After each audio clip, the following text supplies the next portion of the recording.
Hello everyone, welcome to Himani को mantra classes. आज हम एक न्यू टॉपिक पढ़ेंगे जो है money and function of money. Money क्या है और इसके क्या क्या कार्य हैं वो आज हम पढ़ेंगे। So let's we start. Money is a commodity accepted by general constant as a medium of economic exchange. It is the medium in which and value are expressed. It circulates from person to person and country to country, facilitating trade, and it's a principal measure of wealth. That's mean कि money क्या है कि money किसी भी commodity को अगर हम purchase कर रहे हैं तो उसके बदले में जो हम उसके पेमेंट करते हैं वो क्या होती है, मनी, जो आमतौर पे एक्सेप्टेड है।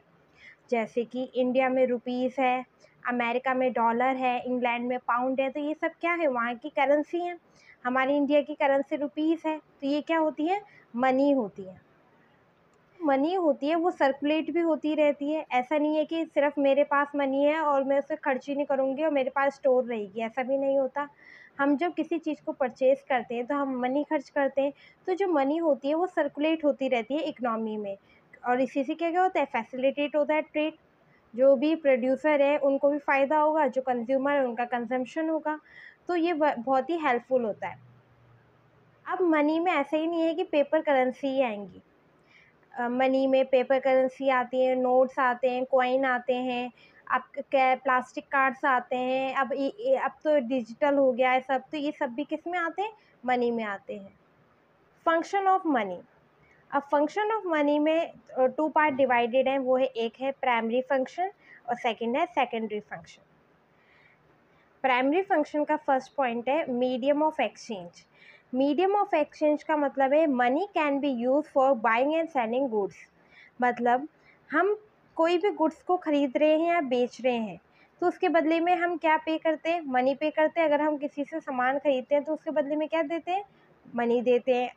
अब वो हमें क्या देते हैं, सामान देते हैं। तो अब क्या है, बार्टर सिस्टम में क्या होता था, थोड़ा बहुत ही कंजम्पशन करते थे लोग, क्योंकि लोग अपने अपने लिए थोड़ा बहुत प्रोड्यूस करते थे, उसका कंजम्पशन करते थे। पर अब इतने मिलियंस ऑफ पीपल हैं, तो मिलियंस ऑफ पीपल के लिए अब हर कोई सारा सामान प्रोड्यूस तो करता है नहीं। हम लोग कहाँ जाते हैं, मार्केट में जाते हैं, मार्केट में मनी को खर्च करते हैं और सामान खरीदते हैं। तो अब सेल्फ कंजप्शन ख़त्म होता जा रहा है। मतलब कि ऐसे ही नहीं है कि हम अपने अपने लिए प्रोड्यूस करेंगे और किसी को देंगे ही नहीं। अब सेल्फ कंजप्शन को छोड़ के अब प्रोड्यूसर क्या सोचते हैं, प्रॉफिट अर्निंग का सोचते हैं। प्रॉफिट अर्निंग में क्या यूज़ होता है, मीडियम ऑफ एक्सचेंज। मतलब किसी भी सामान को ख़रीदना है, बेचना है, तो उसके लिए सबसे साधारण तरीका क्या है, मनी। पहले बार्टर सिस्टम में किसी सामान को खरीदने बेचने के लिए कमोडिटी का यूज़ होता था।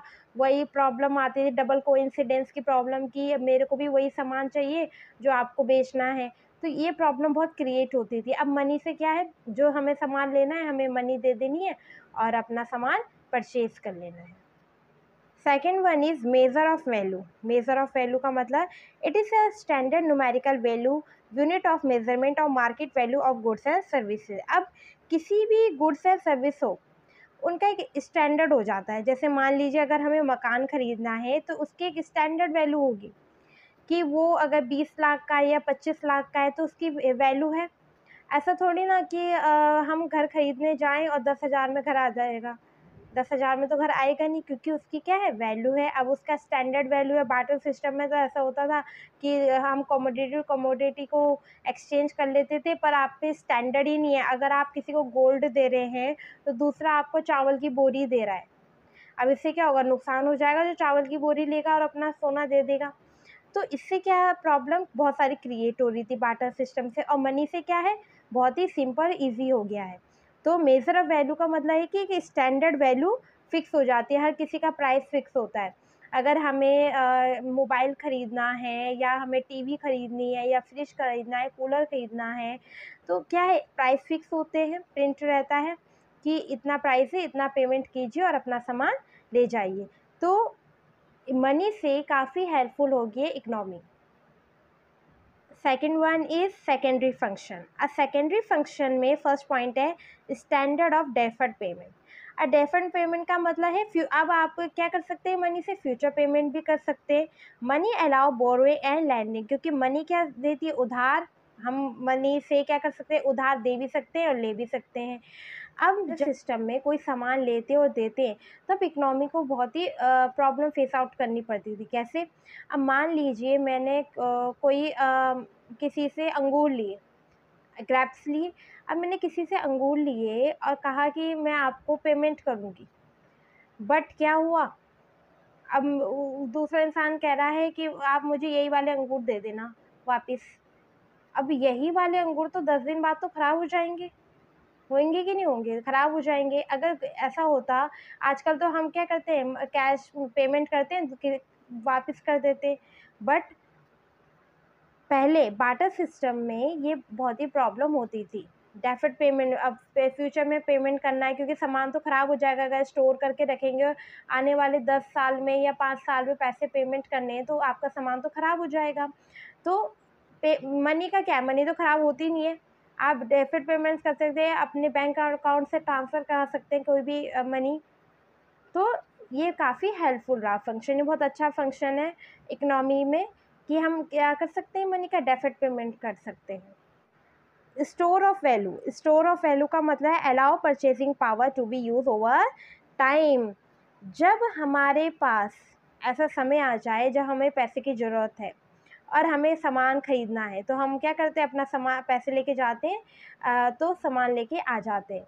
ये क्या कि क्यों ये इतना ईज़ी है, क्योंकि हमारे पास क्या है, मनी है। बट बार्टर सिस्टम में तो ऐसा होता नहीं था। बार्टर सिस्टम में स्टोर करने की मतलब आप किसी सामान को स्टोर करोगे और आने वाले टाइम पे दोगे, तो वो क्या हो जाएगी, वो तो आपके जो कमोडिटी है वो तो ख़राब हो जाएगी। तो जो मनी है वो बहुत ही बेनिफिशियल है, क्योंकि आप उसे क्या कर सकते हैं, स्टोर कर सकते हैं।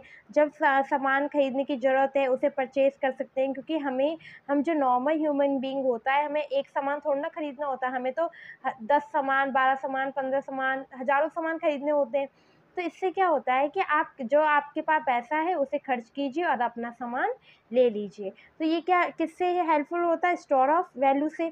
अब बार्टर सिस्टम में ऐसा नहीं होता था, आप स्टोर करेंगे कि कोई सामान और 10 साल बाद बेचोगे। मान लीजिए कि आपने चीनी को स्टोर किया, अब चीनी को स्टोर करने से सोचोगे कि 10 साल बाद बेचेंगे, तो 10 साल बाद क्या होगा, चीनी तो खराब हो जाएगी।